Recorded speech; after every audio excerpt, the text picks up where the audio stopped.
In just under 100 years, United Artists produced and released 281 films. That generated an astounding 750 Oscar nominations. 93 of those films produced 160 Oscar wins. This is the camera that started it all.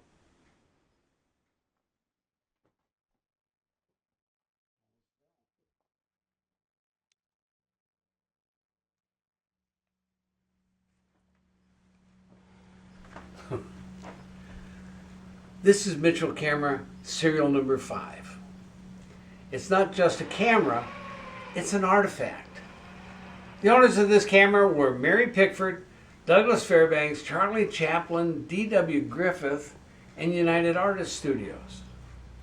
Now, United Artists' story began in late 1917 when all 4 of these stars had been on tour together selling Liberty bonds for the World War I effort.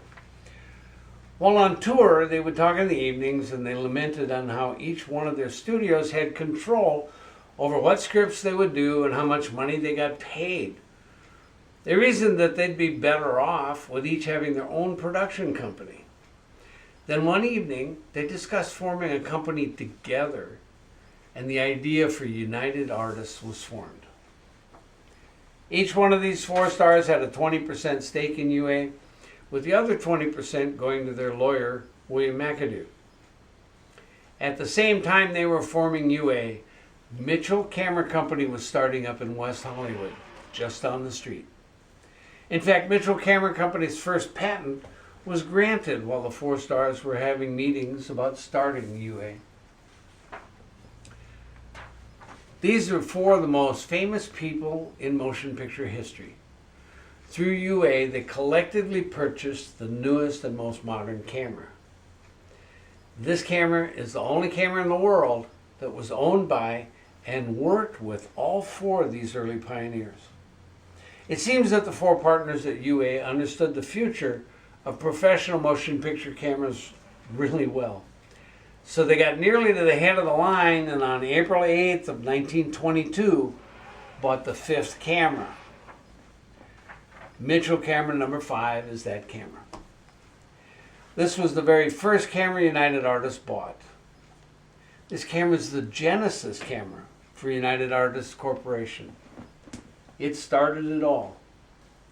As far as anyone can tell, it's the oldest surviving Mitchell. Only 1 through 4 are older, and those were believed to have been lost a long time ago. Now, any surviving original Mitchell camera is an extreme rarity. The reason is the majority of Mitchell cameras were cannibalized for their special film movements in the 1960s, 70s, and 80s. Most Mitchell cameras had the movement removed and the body either heavily modified or thrown away. The first Panavision cameras used Mitchell movements. This brings us back to number 5. As I said, there could only be 4 Mitchells older than this camera, and none of the collectors I know have ever heard of any surviving Mitchell with a serial number less than 31. At the moment, this camera is 92 years old. What an astounding find this camera is.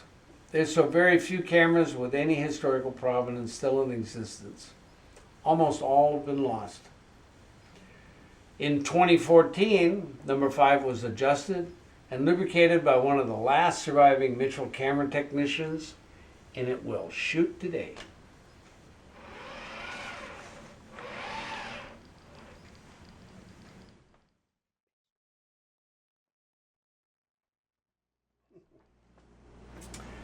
Now this camera is set up exactly as Douglas Fairbanks' cameraman would have set the camera up.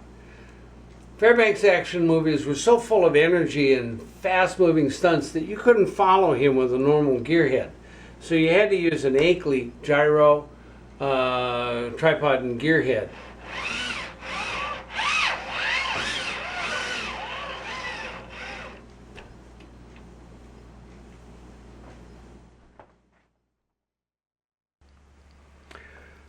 One of the things that helps make this camera so unique is that it still has the behind the lens matte wheel still in place. So in here you'll see binoculars and circle and keyhole and frame right and left and several other special effects mats. Another feature that's usually removed or disabled from these old cameras is the dissolve mechanism. This is still in place and it still works. This is fade out. And if you watch the indicator here, and this is fade in. It's set up to dissolve in 2 feet. There's an adjustment to do it in 2 feet, 4 feet, or 8 feet. Another feature that's still in the camera, and it's so rare. Almost all Mitchells have had this, the effects matte wheel, removed. This is an iris, behind the lens iris, where you can iris down to an actress, and then you could center your iris right, left, and up and down. As an interesting side note, Mitchell machinists use a little engraving tool to etch their pattern all over the camera. So this has a little diamond pattern, and that diamond pattern would indicate which camera that machinist had made. So when a camera came back to the factory, they'd look at the tooling marks and they'd say, oh yeah, that's Jake's camera, send it to Jake. This is the 3-piece magazine. This is the earliest magazine. I've never seen one of these before. It's actually 3 pieces. The first part is the circle here, and then this part that has these 2 circles bolted to it. It's from before Mitchell knew how to make a single casting magazine. This is what the Mitchell movement looks like in motion.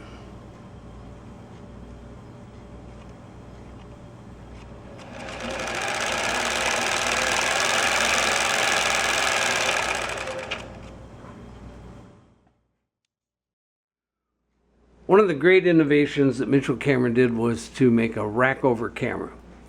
Now, they didn't have reflex viewing, so you couldn't look through the camera while you were actually shooting. So what you did was you racked the camera over.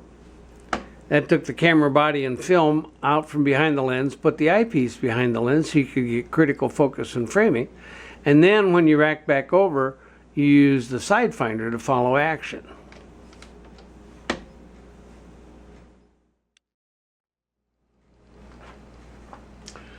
Camera was originally designed as a hand crank camera, but it did have a motor as an accessory.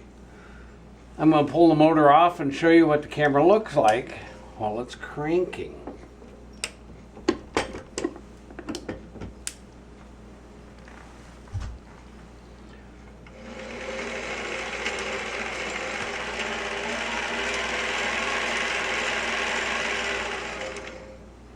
It'll shoot today.